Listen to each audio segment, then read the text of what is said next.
Friends, చూడండి పెసలు నానబెట్టి మొలకలు వచ్చాక తెచ్చుకున్నాను. అలాగే ఇదేంటి మెంతులు నానబెట్టాను, మార్నింగ్ తెచ్చుకున్నాను. మైక్రో గ్రీన్స్ చేద్దామని ఆవాలు మామూలుగా నానబెట్టకుండా తెచ్చాను. ఈ 3 వేసుకుందాము. ఇంకోటి ఇవి గ్రో బ్యాగ్లో తీసుకున్నాను. గ్రో బ్యాగ్ ఇదిగోండి కోకోబెట్, ఇది కోకోబెట్ 2 కేజీలు తీసుకున్నాను. కంపోస్ట్,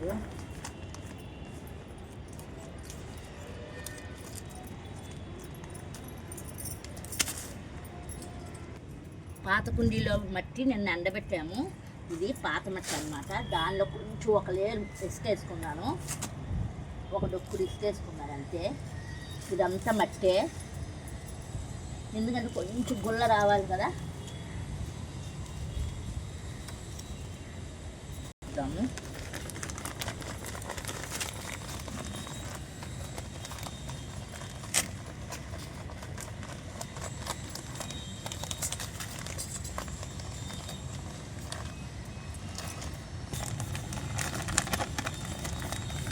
ఇది షాప్లో కేజీ 45 రూపీస్ అండి.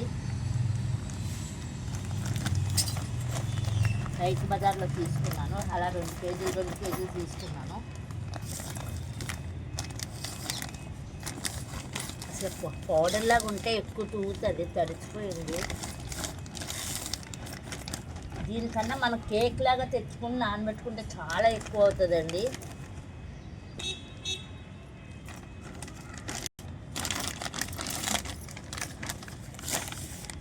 కోకోబెట్ వేస్తాను. శుభ్రంగా ఎక్కడికక్కడ కలిపేసుకున్నాము.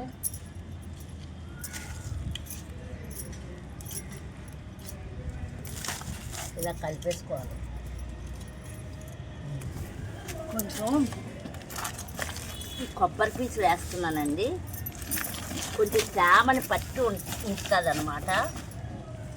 ఒకరోజు నీళ్ళు వేయకపోయినా అది పీల్చుకున్న తేమ మొక్కకి అందుతుంది అన్నమాట. అందువల్ల వేసుకుంటాం.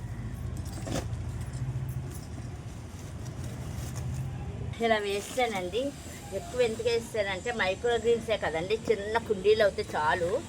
ఇదంతా వాటర్ ఉంటుంది. నెక్స్ట్ మట్టి వేసేద్దాము. మీరు ఏంటండి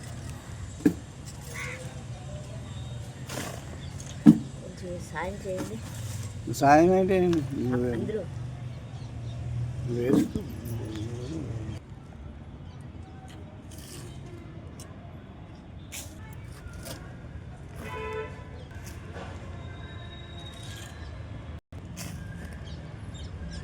లైట్ ఫెయిల్ అయిపోతుందండి. మొత్తానికి ఎలాగా 5 గ్రో బ్యాగ్లు నింపుకున్నాము. కంపోస్ట్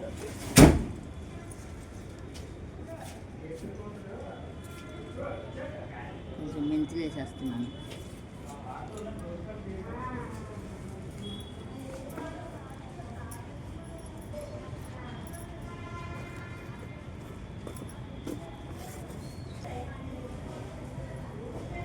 మైక్రో గ్రీన్స్ కండి ఇవి వేస్తున్నాను.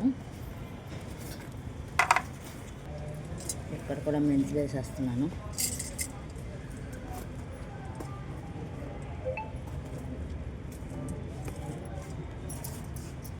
చూడండి ఆవగింజలు,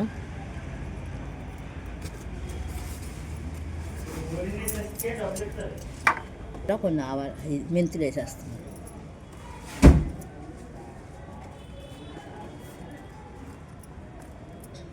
ఇలాగా మైక్రో గ్రీన్స్ వేసుకున్నాం కదా. మైక్రో గ్రీన్స్ దీని మీద ఒక లేయర్ ఇసుక వేసేస్తాను.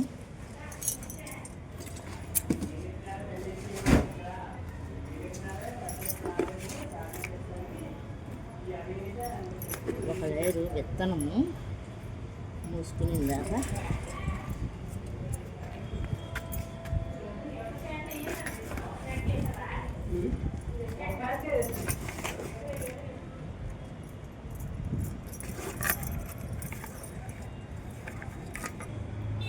వాటర్ వేసేసుకుందాము.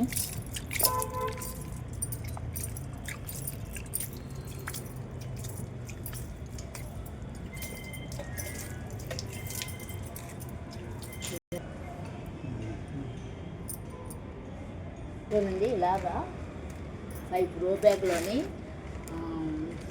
మైక్రో గ్రీన్స్ వేసాను, విత్తనాలు కట్ చేస్తున్నాను. ఇలా కట్ చేస్తాను.